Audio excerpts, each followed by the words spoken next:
Bonjour à tous. Aujourd'hui, j'ai le plaisir de faire participer à ce webinaire Gilles Lemoigne du groupe DAER.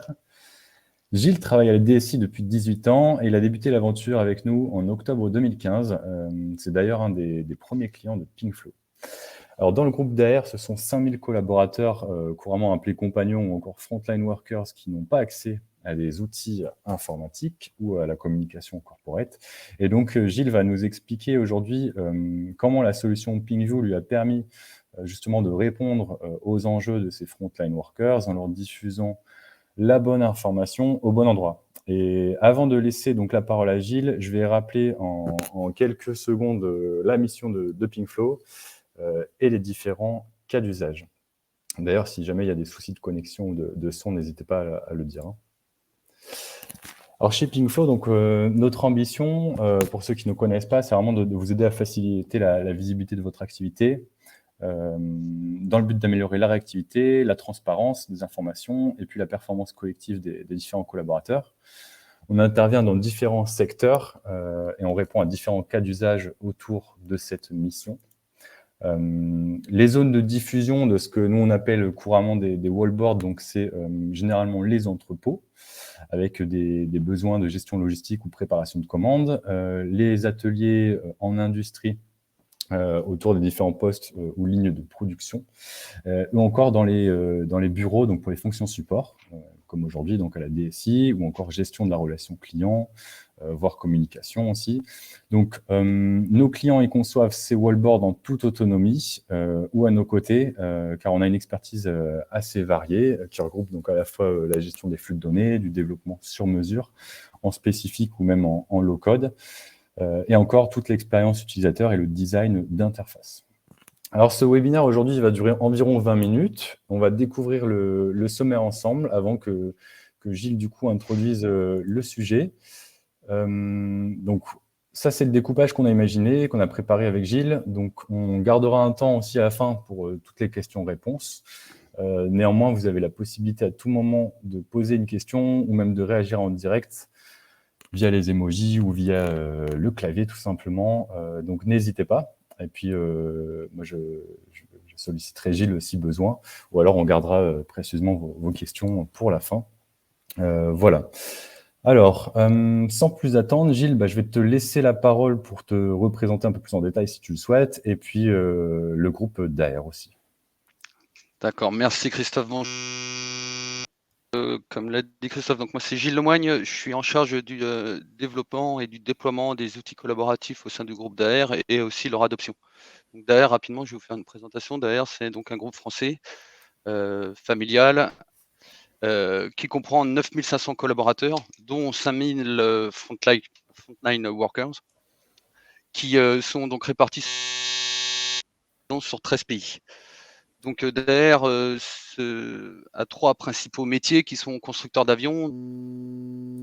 Là en fond d'écran ou derrière moi, c'est un avion qui s'appelle le TBM, un avion d'affaires à grande vitesse, et on construit aussi un avion qui s'appelle le Kodiak, qui est plutôt un avion de mission tout-terrain de 10 places.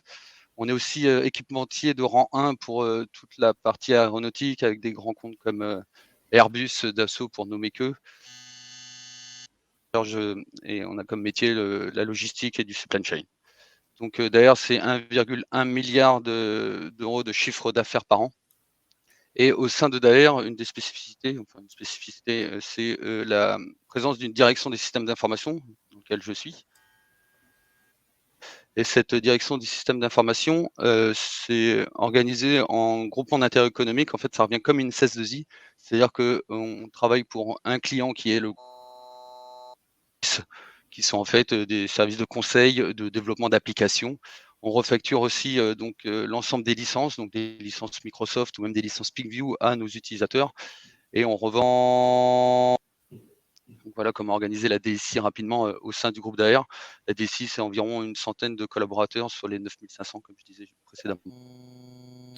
Christophe Ouais. l'a précisé, donc ouais, excuse-moi Christophe. Non, pardon, effectivement, Un j'ai problème de une son. personne qui parlait d'un problème de son, donc je ne savais pas si c'était uniquement de mon côté. C'est tout le temps, ouais. si c'est du tien, c'est vrai que de temps en temps, tu as un petit peu coupé. Alors, on a fait quelques tests techniques avant, c'est vrai qu'on n'a pas réussi à résoudre ce souci-là, donc je pense qu'on va malheureusement quand même continuer et puis espérer que les gens entendent le plus possible. Oui, on entend une vibration par moment. Ok, ouais, c'est bien ce que j'avais aussi de mon côté. audible. Donc, Vas-y, je te laisse continuer, Angela. Ouais, redis-moi ce qui a pas peut-être mal été précisé. Donc une DSI, je disais, une DSI intégrée au groupe d'AR et on revend nos services à l'ensemble des utilisateurs du groupe d'AR. Et du coup, Gilles, donc là, donc on a compris le contexte de notre introduction. Est-ce que du coup, maintenant, tu peux un petit peu nous expliquer en détail le besoin que vous aviez initialement et du coup, nous en dire un peu plus par rapport à ces principaux enjeux que vous aviez justement au début du projet? Oui, alors en 2015, si mes souvenirs communication, a souhaité en fait qu'on puisse diffuser à l'ensemble des collaborateurs du groupe, donc les 9500, mais plus particulièrement les 5000 collaborateurs non informatisés, ce qu'on va appeler les frontline workers, qui sont en fait des collaborateurs qui n'ont pas de matériel, qui n'ont pas de PC attitré et à disposition au quotidien, donc leur permettre en fait de pouvoir profiter et de pouvoir lire en fait les différents flash infos, différentes informations corporate provenant des ressources humaines ou de la communication. Jusqu'à là, ce qui se faisait, c'était sur des tableaux d'affichage, on imprimait en fait les documents, les flash infos. Il y avait quelques écrans d'installés sur nos sites, sur certains sites où des PowerPoint étaient diffusés, donc ça obligeait la direction communication à envoyer en fait des clés USB avec les PowerPoint pour mettre à jour régulièrement les informations. Donc c'était déjà une première demande donc de notre direction communication de diffuser la communication corporate, la communication groupe à l'ensemble des collaborateurs. On souhaitait aussi création, on va dire, de communication locale, de manière à ce que les responsables de site puissent aussi pousser de l'information plus locale et pas forcément corporate sur les. Une autre demande qui arrive aussi rapidement, c'est la possibilité de diffuser des indicateurs dans nos entrepôts via des dashboards afin que nos usines nos collaborateurs qui sont dans les usines puissent se connaître les urgences qu'ils pouvaient avoir à traiter dans la journée. Donc voilà pour les différents besoins qui avaient été exprimés. Ok, alors effectivement, on a encore eu quelques petites vibrations, mais moi, si je résume bien, donc il y a plusieurs besoins. Il y a à la fois effectivement cette communication vraiment au niveau groupe, et après aussi de se dire que chaque entité ou chaque localisation pouvait aussi diffuser des informations locales. Et donc c'est comme ça que ça a commencé. Et donc toi, tu as entendu parler, ou du moins tu as découvert la solution PingView. Donc maintenant, ce qui va être intéressant, c'est que tu nous parles un petit peu justement de cette solution PingView et de ce qu'elle t'a permis justement de faire pour ce besoin. Tout à fait. Donc quand on a voulu répondre donc aux besoins exprimés juste précédemment, on a cherché une de manière à éviter ce que je disais tout à l'heure, c'est-à-dire l'envoi de clés USB ou d'impression de flash info. Donc on voulait une solution vraiment centralisée dessus de n'importe quel endroit, accessible tout simplement par un simple navigateur web.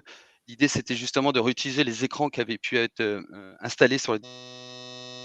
Certains possédaient un navigateur web intégré, donc pouvoir en fait diffuser les informations via un navigateur web. On souhaitait aussi que la solution puisse s'interfacer avec nos différents logiciels, outils qu'on a déjà en place, puisse s'y connecter via des API tout simplement. Et du coup, via Microsoft 365, parce que c'est une solution qu'on utilise, Office 365 au sein du groupe d'AR, donc on puisse aussi 365. Et le dernier besoin, le dernier prérequis qu'on souhaitait, c'était une solution facile à prendre en main et intuitive, de manière à pouvoir donner de personnes, de collaborateurs qui n'étaient pas forcément très familiarisés avec les outils informatiques ou qui pouvaient en tout cas pouvoir Alors ça coupe un petit peu, mais si je résume globalement, voilà, tu disais que l'idée de la solution, c'était aussi de pouvoir la donner de manière assez facilement à des nouvelles personnes ou répondre à de nouveaux besoins et faire en sorte que les gens puissent aussi utiliser directement la solution. En fait. C'est ça, et c'est comme ça qu'on a donc sélectionné la solution PingView assez rapidement, parce que ça répondait à l'ensemble de nos exigences.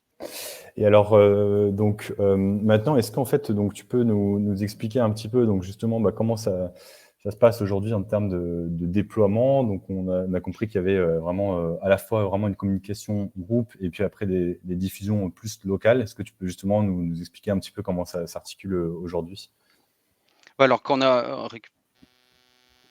la solution PingView, on l'a structurée avec des dossiers. Pour ceux qui connaissent déjà un petit peu la solution PingView, on va pouvoir distinguer effectivement la communication groupe de la communication locale ou de la diffusion locale. Donc on a créé un premier dossier dans lequel on a créé un wallboard. Un wallboard, en fait, c'est comme un PowerPoint, on va dire, pour ceux qui n'ont peut-être pas la terminologie wallboard dans PingView. Donc on a créé un wallboard qu'on a appelé Corp TV parce qu'en fait, nos différentes diffusions, on considère que ce sont des chaînes, en fait, des chaînes corporate ou des chaînes locales. Donc on a créé un wallboard Corp et que la direction communication puisse modifier ce wallboard, donc a des droits d'accès sur ce dossier corporate. Donc, Et ouais, la ensuite, communication, enfin, en tout cas, la direction communication, eux, ils ont accès à ce wallboard qui ensuite lui-même est diffusé un petit peu partout là où vous en avez besoin. ouais, Sur différents sites. tout à fait, on le verra par la suite, mais c'était l'idée, c'est qu'effectivement, ce wallboard Corp TV, tous les écrans qui le souhaitent en fait sur tous les sites et qui possèdent des écrans et qui souhaitent diffuser cette information corporate. Et ensuite, on a créé pour de nos différents sites qui souhaitaient avoir une communication, une diffusion d'informations locales ou la création d'indicateurs sur leurs différents entrepôts. Un dossier par site avec des droits d'accès restreints aussi à ces dossiers-là, dans lesquels on va retrouver plusieurs wallboards en fonction des besoins. Et pour chaque dossier, on a créé des points d'affichage. Un point d'affichage nous permet en fait de créer une URL qu'on va pouvoir utiliser sur les écrans qui sont disposés dans. Ah, c'est un petit peu le jeu du buzzer, parce que parfois on entend vraiment le petit bip, mais bon, en tout cas, moi personnellement, j'arrive quand même bien à suivre avec la présentation, et si c'est pas le cas sur le chat, n'hésitez pas à nous dire ou à reposer les questions si vous voulez que Gilles y précise d'autres points. Et du coup, donc, ça représente à peu près combien d'écrans aujourd'hui au niveau du périmètre dans le groupe d'AR? Alors attends, bouge pas. Tac.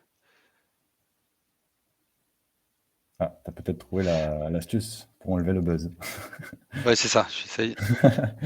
C'est Essayons. mieux. C'est mieux? C'est mieux? Tu m'entends, Christophe? Moi, je t'entends toujours bien. Je pense qu'on t'entend tous différemment, mais je t'entends bien, ouais. Ok, très bien. Donc, oui, excusez-moi.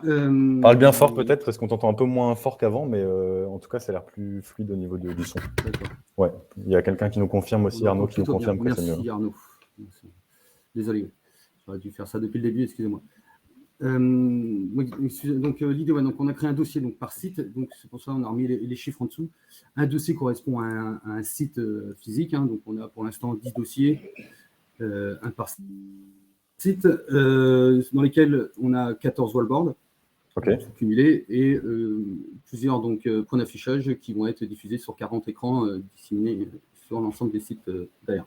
J'essaie de vous montrer plus concrètement via l'application PingView comment tout ça s'articule. Ça marche. Donc, voilà comment on a déployé ça. Et donc, là, justement, on va pouvoir montrer un petit peu au niveau avec un mode un petit peu cartographique qu'on a vu aussi au début du webinaire. Si tu peux aussi nous dire un petit peu là où vous diffusez les différents écrans. Donc ça, c'est vraiment comment c'est structuré chez vous. Hein. Ouais, tout à fait. En fait, là, on voit bien avec les petites icônes qui représentent les écrans. On a disposé des écrans un peu partout, donc que ce soit dans des bureaux en open space, donc des bureaux plutôt administratifs, où on va retrouver des écrans au niveau de l'accueil, parce que les personnes arrivent sur le site, qui puissent avoir des informations directement concernant le site, par exemple, s'il y a des règles ou des choses à respecter lorsqu'on arrive sur un site. Donc, on va avoir des écrans au niveau des accueils, dans les espaces de pause, au niveau des machines à café, de manière à diffuser la communication corporate, justement, lorsque les personnes font leur pause, vont pouvoir profiter donc, de la communication corporate. Okay. On va aussi retrouver des écrans dans nos ateliers, dans nos entrepôts, qui vont à la fois diffuser des fois à la fois de la communication, mais aussi des indicateurs via des pilotages d'activités qu'on a pu mettre en place. C'est pour ça qu'on a des écrans un peu partout, en fonction des besoins, que ce soit, donc, comme je disais, au niveau de l'accueil, au niveau des espaces de pause ou au niveau de l'usine en elle-même, au niveau des entrepôts. Ok. Et du coup, concrètement... Ah, pardon. On avait aussi rajouté en bas à gauche un fournisseur au client. Effectivement, on est sur certains sites directement implantés au sein de nos clients. Et du coup, on a même mis des écrans donc, qui diffusent des informations d'AR sur ces écrans-là qui sont installés directement sur le réseau de nos clients. Ok. Et du coup, ouais, donc ce que je demandais, c'est concrètement, aujourd'hui, quand quelqu'un a une demande, donc toi, tu as mis en place une sorte de méthodologie que tu vas pouvoir aussi nous expliquer. Et ça permettra aux gens de bien comprendre comment toi, tu as réussi vraiment à structurer toute la démarche, parce qu'au début, forcément, on crée généralement un écran, on fait ce qu'on appelle des preuves de concept, mais après, l'idée, c'est que forcément, ça puisse être déployé, et donc pour ça, il faut une organisation assez minutieuse, j'imagine. Oui, tout à fait. Et puis, comme je le précisais en introduction, c'est que la DSI du groupe d'AR revend ses services et donc propose des services à l'ensemble des collaborateurs du groupe d'AR. Et donc, on a un catalogue de services sur lequel on a plusieurs offres, plusieurs demandes, hein, de type j'ai besoin d'un matériel, j'ai besoin d'un PC, j'ai besoin d'un smartphone, j'ai besoin d'une application, mais on a créé aussi 3 entrées dans ce catalogue de services correspondant donc aux besoins autour de PingView ou de la diffusion d'informations en tout cas. Donc la première, c'est diffusion d'une chaîne existante. Donc ça, c'est le cas pour des responsables de site qui vont avoir déjà peut-être des écrans ou qui ont investi dans un écran et qui vont vouloir diffuser typiquement la chaîne corporate. Donc à ce moment-là, elle va nous faire la demande de diffusion d'une chaîne existante. On va lui demander via un formulaire quelle chaîne elle souhaite diffuser. Donc on nous propose la liste des chaînes. Donc quand on dit chaîne, c'est wallboard hein, dans PingView. Et elle va nous préciser donc quelle chaîne elle va vouloir diffuser. Et la DSI intervient à ce moment-là pour créer un point d'affichage, parce qu'on crée un point d'affichage par écran. Et on paramètre l'écran pour qu'elle puisse afficher ce point d'affichage-là. Donc ça, en termes de facturation, nous, on revend, c'est quelque chose qu'on ne revend pas. C'est-à-dire le fait de diffuser une chaîne déjà, un wallboard déjà existant sur un écran n'est pas refacturé. Donc ça, si je comprends bien, c'est finalement le wallboard de la communication groupe que n'importe qui peut demander à diffuser, donc à condition qu'il ait un écran. Donc toi, tu ne refactures pas cette partie-là, comme ça leur permet aussi de tout simplement bénéficier de la communication. Et ensuite, si jamais ils ont besoin de faire quelque chose de plus spécifique ou qu'ils n'ont pas d'écran, là, toi, tu vas pouvoir aussi donc refacturer à ce moment-là plutôt.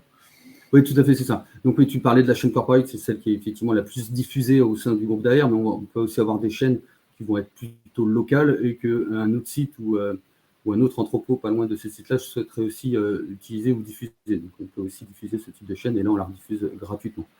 Ce qui va être facturé, donc ce qu'on va proposer aussi, c'est pouvoir commander un écran via donc, notre catalogue de services. Donc c'est un écran, on va demander quelle taille d'écran la personne souhaite installer en fonction de si elle est dans un open space ou dans une usine. On va avoir des écrans plus ou moins grands. Et à ce moment-là, donc on lui conseille, on a en fait sélectionné du matériel. On a sélectionné un matériel compatible PingView et que nous savons maintenir et superviser jusqu'à maintenir. Et à ce moment-là, donc elle fait la demande, on livre le matériel, on refacture le coût de l'écran tout simplement. Et la dernière entrée qu'on va avoir, c'est la création d'une nouvelle chaîne, typiquement une chaîne locale. Et à ce moment-là, donc on va demander via un formulaire quel est le besoin. On va rappeler forcément l'utilisateur pour avoir plus d'informations. Est-ce que c'est plutôt une chaîne qui va permettre de communiquer, qui va permettre d'afficher des indicateurs, s'il y a des sources de données, etc. Donc on va affiner le besoin. Une fois qu'on a le besoin, on va donc soit en autonomie DSI, soit via l'accompagnement PingFlow, ce qu'on a fait dernièrement, en fonction de la complexité, en fonction de la capacité à faire. On sollicite effectivement les équipes PingFlow pour nous aider à concevoir le wallboard, à connecter les différentes sources de données, à former aussi nos key users pour qu'ils puissent ensuite avoir la main sur leur chaîne et pouvoir modifier comme ils le souhaitent ensuite la chaîne. Et donc tout ça, donc, on refacture sous forme de prestation d'accompagnement, le temps passé à concevoir effectivement ce wallboard-là, plus, ce que je précise en dessous, une licence unité d'œuvre à 150 € par mois et par wallboard. Donc tout ça pour revenir par rapport à ce que je disais gratuit. En fait, typiquement, la chaîne corporate est financée par la direction de communication à hauteur de 150 € par mois et ensuite, quel que soit le nombre d'écrans où elle est diffusée. Ok. Et du coup, on avait une question notamment de Claire et on peut peut-être parler du projet le plus récent ou d'un autre, mais quand il y a eu un besoin de création de chaîne locale, généralement, c'est quels besoins qui sont exprimés au début et puis quels besoins qu'on retrouve généralement au niveau de ces chaînes locales? Alors, il y a différents types de besoins. On va avoir des besoins en termes de communication locale, comme je disais. En fait, le fait de proposer justement la diffusion de cette chaîne corporate suscite des envies. En fait, les gens donc, vont avoir des informations corporate qui intéressent tout le monde au sein du groupe d'AR. Les arrivées, les départs, etc. Enfin, voilà, des arrivées et départs, mais aussi des acquisitions. Aussi, par exemple, je parlais de notre avion, le TBM, la nouvelle sortie du nouvel avion, des choses comme ça, des informations, des choses qui se passent dans la presse, qui se passent au sein de l'entreprise, quel que soit le site. Et du coup, donc la chaîne est diffusée sur un écran et ensuite, le responsable de site va peut-être vouloir à un moment donné, le type de besoin qu'on va avoir, communiquer lui plus localement en présentant effectivement son activité, mais qui va être locale et va souhaiter effectivement donc, des besoins de diffuser de la communication locale. Et on a aussi de plus en plus, ce qu'on fait ensemble là, dernièrement sur des contrats avec nos clients, la diffusion d'indicateurs de performance et d'indicateurs de suivi, comme je le disais tout à l'heure, pour que nos différentes compagnons, frontline workers qui sont dans nos entrepôts qui ne sont pas informatisés puissent voir effectivement les différentes actions qu'ils ont à réaliser et là où ils peuvent être en avance ou en retard en fonction des activités qu'ils ont à faire. Ok. Et du coup, là, on arrive sur la fin à la fois du contenu et du temps. On a 20 minutes. On a quand même une question d'Arnaud. Et puis, je sais que Gilles, toi, tu peux aussi peut-être nous montrer des choses. Alors, forcément, il y a beaucoup de choses confidentielles, mais si on peut aller dans PingView. En tout cas, il y avait une question qui était de savoir si on pouvait avoir peut-être un exemple d'un wallboard dans une zone de production. Est-ce que je te laisse peut-être le partage sur la solution PingView? Ouais, tout à fait. Partager. Alors voilà, normalement, je pense que là, on a basculé donc vraiment dans l'outil PingView avec le compte de Gilles. Oui, tout à fait. Donc là, c'est notre environnement. Donc PingView, comme je vous disais, on a créé un dossier donc, par site, nos différents sites. On retrouve rapidement, je vais répondre ensuite à la question. On retrouve le dossier typiquement corporate, où j'ai mon wallboard qu'on a appelé Corp TV, où là, on va voir que des informations, on va dire, statiques. En tout cas, statiques, c'est des informations qui vont se matérialiser par une image et du texte. Et c'est ces informations-là qui sont diffusées via la chaîne Corp TV sur l'ensemble des sites qui le souhaitent. Ok.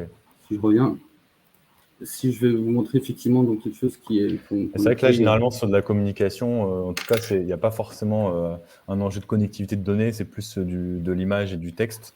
En revanche, dès qu'on va aller sur des indicateurs, comme on l'a fait récemment, notamment, là, on va connecter du Microsoft ou d'autres types de sources qui, elles, vont pouvoir être alimentées en temps réel. Tout à fait, tout à fait. Là, je vais y venir en fait sur la prestation ITER sur laquelle d'ailleurs travaille sur la partie logistique. On a créé donc un wallboard ITER TV avec les équipes PingFlow, effectivement, où là, ce sont des écrans qui sont donc dans les entrepôts et on va afficher à la fois des indicateurs. Il y a un mix en fait dans ce wallboard qui va être à la fois de la communication et des indicateurs d'activité. Donc là, si je prends par exemple ce premier slide de ce wallboard, on retrouve donc des chiffres clés, on va dire, sur le nombre de salariés, de collaborateurs, avec une répartition par métier, donc de femmes-hommes, nombre de types de contrats. Donc ça, juste pour la petite source de données quand même, on est connecté via un fichier Excel qui est stocké sur un environnement Teams, donc Microsoft 365, Office 365. On va directement chercher les informations dans le fichier Excel en question. Ça a permis en fait à la personne qui gérait ce fichier Excel-là de ne pas forcément l'emmener sur PingView, qu'elle continue de travailler comme elle le fait sur son fichier Excel et que l'information soit directement reportée sur le wallboard. Derrière, on est venu donc réimaginer certains graphiques là, par exemple sur cette slide, c'est-à-dire qu'effectivement la personne, en tout cas, a toujours le même fichier Excel, c'est juste qu'on l'a déplacé dans l'environnement Teams. Toi, comme tu es administrateur à la DSI, forcément, on a pu faire les liaisons nécessaires.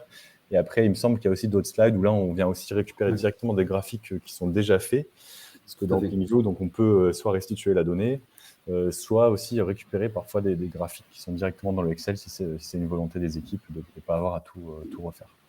Tout à fait. Comme je disais là, donc ce wallboard-là, il y a à la fois des indicateurs d'activité, mais aussi donc, de la communication, un petit flash info sur une journée de sensibilisation. Tu as raison, Christophe. Donc là encore de la communication. Et là, je vais commencer à arriver donc, sur des indicateurs d'activité. Donc typiquement, là, c'est pareil, on affiche en fait le contenu d'un fichier Excel sous forme de tableau. Donc là, de la même manière, la personne continue à travailler sur son fichier Excel et nous, on reporte donc l'information directement sur le wallboard, on le met en forme, histoire que ça soit esthétiquement plus visible. Oui, là, par exemple, on ne va pas forcément afficher les 50 lignes du Excel, mais on va peut-être en afficher, je crois que c'était 13 en l'occurrence. Et puis après, on va pouvoir les faire défiler. Et puis après, on ne l'a pas précisé, mais c'est vrai que chaque slide, elle défile en fait toutes les 30 secondes. Ça, c'est quelque chose qu'on personnalise. pour qu'on puisse vraiment avoir toutes les infos à chaque fois au moment voulu et que ça puisse tourner. Ça, c'est une option, mais après, c'est vrai qu'il y a aussi des clients qui font vraiment des écrans tactiles où là, on va pouvoir venir cliquer pour avoir la bonne information. Ici, c'est vraiment plutôt de la communication, enfin, du wallboard défilant. Tout à fait.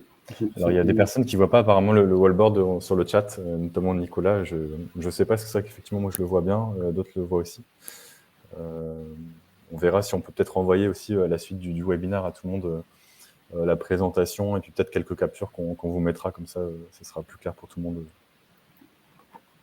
Donc là, ouais, je suis passé donc sur un autre slide du même wallboard, où là, comme tu le disais, Christophe, ce qu'on fait, c'est qu'on affiche directement un graphique provenant d'Excel.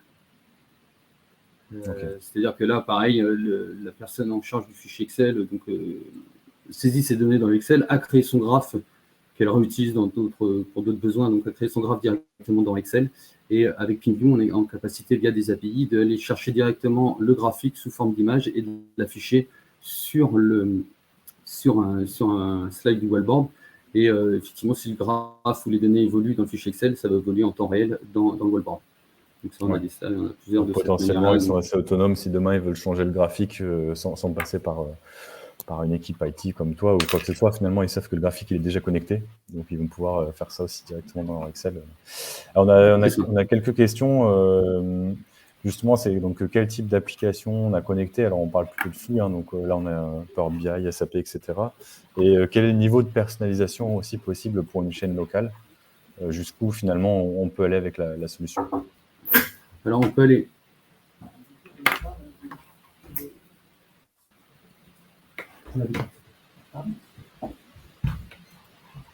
Excusez-moi, je suis interrompu. Pas de souci. Donc, le niveau de personnalisation, c'était bien ça. En fait, l'idée, c'est que on a donc, comme je disais, mis des droits au niveau donc, des dossiers de manière à ce que des collaborateurs, des key users qui soient formés puissent eux-mêmes modifier les wallboards.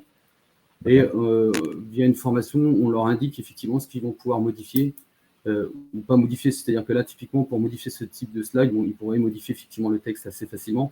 Pour le chiffre, ils n'ont pas à le modifier directement dans le wallboard, mais dans le fichier Excel.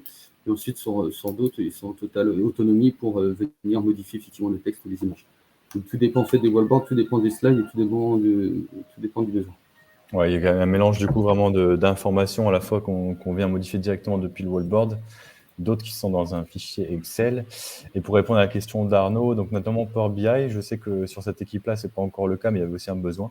Donc, oui, tout à fait. C'est quelque chose aussi vers lequel on va pouvoir aller. Donc pour l'instant, on a essentiellement connecté donc, des fichiers Excel, comme je disais, stockés donc, sur Office 365 via des Teams et SharePoint. Et là, on est en train de connecter, donc toujours pour le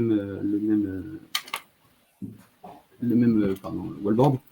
On a connecté donc un Power Apps. En fait, on ne connecte pas le Power Apps directement. On se connecte directement sur donc, la base SQL Azure, qui est donc dans Azure, la base SQL Server Azure. Et on attaque directement la base de données avec une requête et on va être capable d'aller lire effectivement les données de la base de données qui, elle, est alimentée en saisie par un Power Apps. Okay. Le Power BI, de la même manière, en fait, si je ne me trompe pas, effectivement, on n'est pas capable d'aller afficher directement un indicateur créé dans Power BI, on est capable d'aller directement lire la donnée dans la base SQL.